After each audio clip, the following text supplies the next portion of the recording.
10 young men are facing charges for hazing after a pledge died at a party last month. His blood alcohol level was a shocking 0.495. 10 young men under arrest in the suspected hazing death of a college student in Louisiana. Tonight, a major new development in the alleged hazing death of Penn State student Timothy Two Piazza. Florida State University students from the Bay Area will spend time in jail for the hazing death of a fraternity pledge.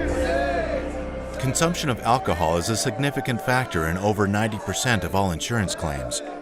Millions of dollars are spent each year defending and settling litigation arising from the failure of fraternity men. International fraternities, through their insurance carriers, will spend hundreds of thousands of dollars on litigation expenses. Those brothers involved as defendants have trouble balancing classwork and other responsibilities with the time and emotional trauma caused by the litigation proceedings. There is never enough money to compensate a family for the death or a life-altering injury of their son or daughter. The litigation is often the result of undergraduate brothers who selfishly choose to violate local, state, and federal law. Those brothers who fail to uphold and enforce our health and safety policies are men who did not take seriously the obligations they assumed when signing the bond in our initiation ritual. Florida State University has just banned every single fraternity and sorority on its Greek life campus. at a major American university is suspended following the death of a fraternity pledge. Faculty is proposing a ban on all fraternities and sororities. The Ohio State University campus is still reeling after the school's preemptive ban on all fraternities. A new bill would ban Greek life at Tennessee public schools. Do you think these organizations should continue or be sent the way of the dodo? I think it should be done. So either you heal as a team or you die as individuals. Since 1848, Phi Delta Theta has been a bold and transformative leader in North American higher education. We should be very proud of our illustrious past and the many members who have honed their leadership skills in their chapters on the way to becoming influential and successful change agents all over the world.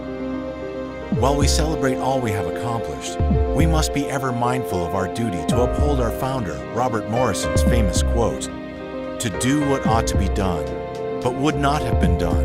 Unless I did it, I thought to be my duty." Phi Delta Theta is a values-based leadership society of men. This means we are responsible for holding ourselves and others accountable to the organization's values. However, adhering to these values can be challenging as we are vulnerable to peer pressure, and many of us are away from home for the first time.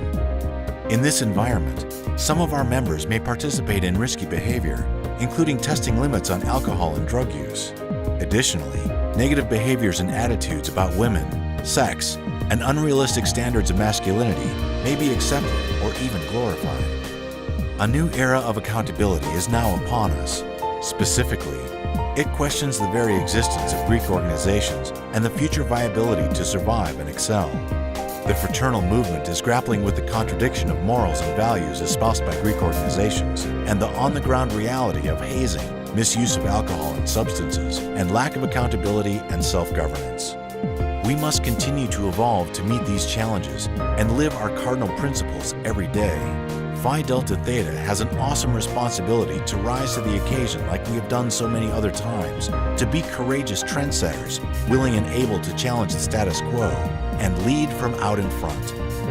In this video, you will learn about bystander intervention, your duty to protect your brothers, and examples of how you can intervene in a safe manner. After the video, a dedicated staff member or volunteer will help to facilitate a discussion that will provide opportunities for you to practice and build the necessary skills to be a pro-social bystander. Thank you for being present and actively participating in this important program.